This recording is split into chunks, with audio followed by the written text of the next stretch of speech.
नमस्कार। क्या आपने कभी सोचा है कि ईश्वर भी छल कर सकता है या कोई दिव्य शक्ति युद्ध के मैदान से भाग सकती है?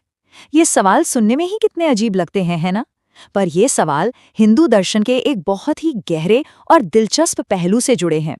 चलिए आज ईश्वर के कामों की इसी जटिल और कभी-कभी हमें विरोधाभासी लगने वाली प्रकृति को समझने की कोशिश करते हैं। चलिए सीधे मुद्दे पर आते हैं। स्क्रीन पर देखिए, श्री कृष्ण जिन्हें हम ईश्वर का अवतार मानते हैं, उनके दो नाम देखिए, छलिया और रणछोड़। छलिया मतलब छल करने वाला और रणछोड़ मतलब युद्ध का मैदान छोड़ के भाग जाने वाला। ये नाम सुनकर थोड़ा खटकता है ना?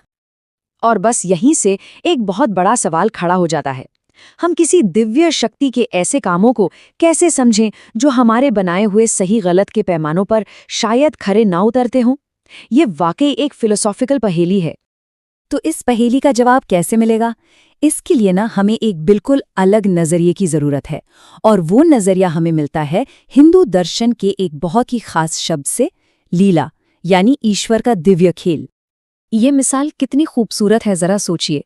जैसे चांद पर जो धब्बे हैं वो उसकी सुंदरता को कम नहीं करते, बल्कि शायद उसे और भी खास बनाते हैं। ठीक वैसे ही ईश्वर के काम भी हमारे सांसारिक सही गलत के पैमानों से परे होते हैं। उन्हें हम अपनी छोटी सी समझ से नहीं तौल सकते। तो सवाल उठता है कि ये लीला है क्या चीज?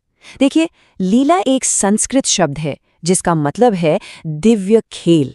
ये एक ऐसी सोच है जो कहती है कि ये जो पूरा ब्रह्मांड है ना, ये ईश्वर का एक मंच है और इस पर वो एक कॉस्मिक नाटक खेल रहे हैं, और इस नाटक के नियम हमारे दुनियावी कॉज एंड इफेक्ट के नियमों से बंधे हुए नहीं हैं।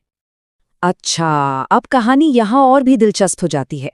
सिर्फ ईश्वर के काम ही नहीं, बल्कि जिस भाषा का इस्तेमाल उनके बारे में बात करने के लिए किया जाता है, वो भी अपने आप में बहुत गहरी और कई परतों वाली है।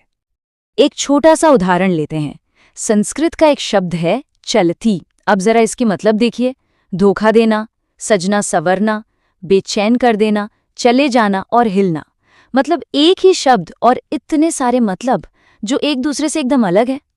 इससे पता चलता है कि ईश्वरीय कामों की व्याख्या करना कितना मुश्किल काम हो सकता है।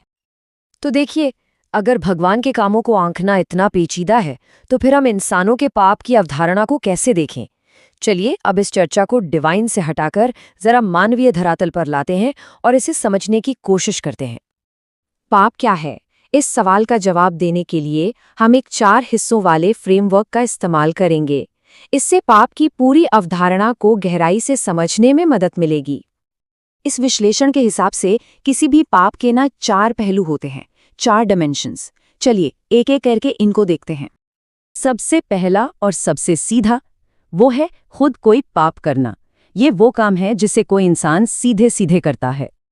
दूसरे नंबर पर आता है किसी और से पाप करवाना, मतलब किसी को उकसाना, मजबूर करना या पाप करने के लिए प्रेरित करना। और एक बात याद रखने वाली है, इसमें जिम्मेदारी उतनी ही होती है जितनी पाप करने वाले की। और तीसरा, ये वो है जिस पर हम अक्सर ध्यान ही नहीं देते, पाप होते हुए चुपचाप देखते रहना। जब कुछ गलत हो रहा हो और हम उसे रोकने की कोशिश भी न करें, तो वो चुप्पी भी एक तरह का पाप है। और अब आता है चौथा और सबसे बारीक पहलू, वो है अपने किए हुए पाप के बारे में बात करना, उसका बखान करना। लेकिन यहाँ एक बहुत बड़ा लेकिन है। सब कुछ इस बात पर निर्भर करता है कि पाप के बारे में बात कैसे की जा रही है। अगर कोई पछतावा के साथ, रिग्रेट के साथ अपने पाप की बात करता है, तो वो प्रायश्चित का रास्ता खोलता है। पर अगर कोई उसी पाप का बखान बड़े गर्व से करता है, तो वो अपने आप में एक और पाप बन जाता है। यहाँ नियत, इरादा ही सब कुछ है। तो सवाल ये उठता है कि क्या पाप के इस जाल से निकलने का कोई रास्ता भी है, कोई उम्मीद है? जवाब है, बिल्कुल है। और ये भरोसा कोई और नहीं बल्कि खुद श्री कृष्ण भगवद गीता में दिलाते हैं। वो कहते हैं, अहम त्वा सर्व पापेभ्यो मोक्षयिष्यामि मा शुचः। इसका मतलब है, मैं तुम्हें सभी पापों से मुक्त कर दूंगा, तुम शोक मत करो। ये एक वादा है कि अगर कोई पूरी तरह से समर्पण कर दे तो उसे दिव्य कृपा जरूर मिलती है। तो आखिर में हम कहाँ पहुँचते हैं? ये सारी बातचीत हमें एक ही चीज़ याद दिलाती है कि सच्ची समझ सरफेस लेवल जजमेंट से परे देखने में है। चाहे वो ईश्वर की लीला हो या किसी इंसान का कोई काम, हमें तुरंत फैसला सुनाने की अपनी आदत पर सवाल ज़रूर उठाना चाहिए। तो ये चर्चा आज यहीं खत्म होती है, पर एक सोचने वाले सवाल के साथ। हम दूसरों के कामों को किस चश्मे से देखते हैं? क्या हम फौरन जज बन जाते हैं या हम चीज़ों की गहराई और उसकी जटिलता को समझने की कोशिश करते हैं? इस पर ज़रूर सोचिएगा।